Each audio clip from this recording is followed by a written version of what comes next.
का विश्वास कमजोर न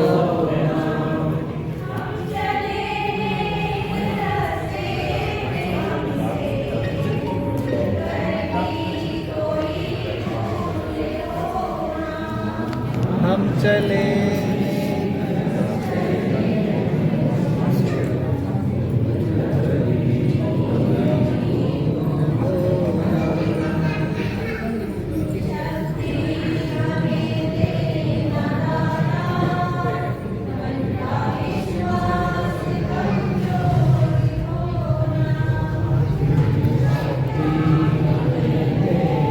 दाता मन का विश्वास कमजोर न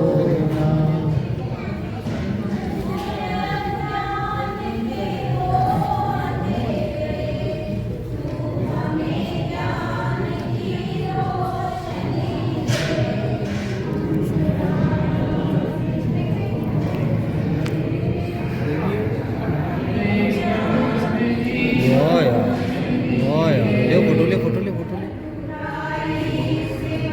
ये हाथ आ ले अमन भेजो थे इंजन भेजू अभी तुरंत ही भेजो HD भेजो मन जी क्यों देखो चरणों में अपने शीश झुका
विज्ञान गणित प्रशिक्षण का जो 3 दिवसीय प्रशिक्षण रखा गया उसका अंतिम दिवस है और उसका प्रथम सत्र है कल गया।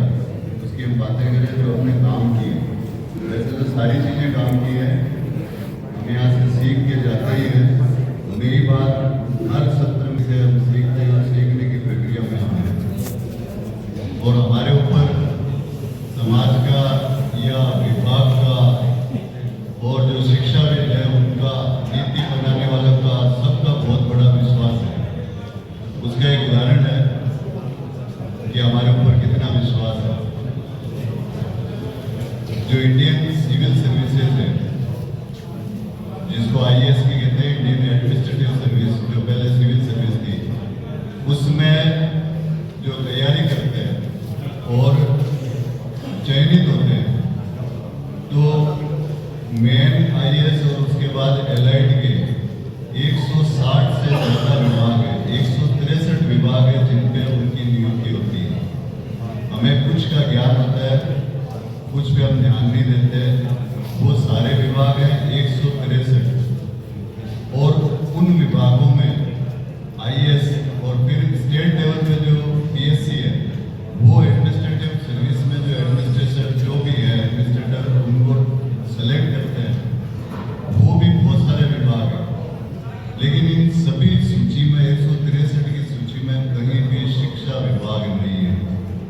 जो संविधान निर्माता थे, जो मनोवैज्ञानिक हैं, जो शिक्षाविद हैं, उनमें से कहीं भी IES जो एजुकेशन सबऑर्डिनेट सर्विस है वो नहीं है, क्योंकि उनका मानना है कि जो बिल्कुल धरातल से जो है उसमें पूरे हाईरार्की में एक लास्ट में जाके एलिमेंट्री के डायरेक्टर और सेकेंडरी के डायरेक्टर वो एक IAS होते हैं और सेकेंडरी जो एजुकेशन सेकेंडरी है वो IAS होते हैं। बाकी सारे अपने ही साथियों में से प्रमोटेड होते हैं जो जहाँ से सर्विस अब RS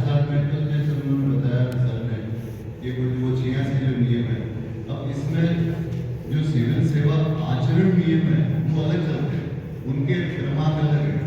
हम कई बार होता है जो उसमें दिक्कत हो जाती है कि नियम 16 के तहत, अब 16 कौन सा नियम, आचरण वाले 16 नियम अलग है और जो राजस्थान स्टेट सर्विस रूल्स है उसके नियम नंबर अलग है। तो आप पूरा देखें कि वो आगे है क्या, उसके बाद उसके नियम क्या है। तो मैं अवकाशों में अपने सबसे ज़्यादा जो आकस्मिक अवकाश है उसकी सबसे ज़्यादा चर्चा होती है, उसकी सबसे ज़्यादा जरूरत होती है। कल एक पीडीएफ भेजी थी, मैंने भेजी, सर ने भी भेजी, वो पीडीएफ आपके उसमें है ग्रुप में। और वैसे आप सुनोगे तो अवकाशों की बात वैसे भी हमें पता है। आकस्मिक अवकाश जो है वो और इसके साथ मंत्रालय कर्मचारियों को देते हैं क्षतिपूर्ति अवकाश। आकस्मिक अवकाश को नाम तो आकस्मिक अवकाश दिया है, लेकिन फिर भी जो नियमों में है उसमें अवकाश की श्रेणी में उसको नहीं दिए, क्योंकि अवकाश की श्रेणी में उनको लिया हुआ है जिनको हम साथ में ले सकते हैं। 2-3 अवकाश जो है उन अवकाशों को साथ में ले सकते हैं, वो अवकाश है। और आकस्मिक अवकाश है वो दूसरे किसी अवकाश के साथ में नहीं जुड़ता, वो नहीं ले सकते, इसलिए इसको अलग इसकी श्रेणी दे रखी है। इसके अलावा जो मंत्रालय कर्मचारी हैं वो द्वितीय शनिवार को, क्योंकि हमारे दूसरे ऑफिस में तो जो कुछ वर्षों से 5 डे वीक है तो उनके तो सैटरडे की वजह से छुट्टी होती है, 52 छुट्टियां उनको साल की वजह से मिलती है। ये भी एक कमी, अगर वो छुट्टी के दिन किसी भी छुट्टी, किसी भी राजकीय अवकाश के दिन अगर वो कार्यालय में उपस्थित हुए किसी भी कारण से तो, और द्वितीय शनिवार, प्रत्येक माह के तृतीय शनिवार को अगर वो कार्यालय में कार्य करने के लिए उपस्थित हुए तो उसके एवज में सीएल की तरफ आकस्मिक अवकाश की तरह उनको क्षतिपूर्ति अवकाश मिलता है। ये नहीं है कि वो उसी महीने में लेना जरूरी है, उनका एक पोस्ट सीएल जुड़ जाती है, वो कभी भी ले सकते हैं, उस महीने में ले लो, किसी छुट्टी के साथ ले लो, बीच में ले लो, सीएल की तरह उसको यूज। कर्तव्य वेतन लेते हुए हम अवकाश में, हमारा वेतन चालू रहता है और हम आकस्मिक अवकाश लेते हैं। इस अवकाश की देयता आपको पता है, जो स्थायी कर्मचारी होते हैं वो उनको आकस्मिक अवकाश मिलते हैं 15, अपने 1 वर्ष का पूरा जो वर्ष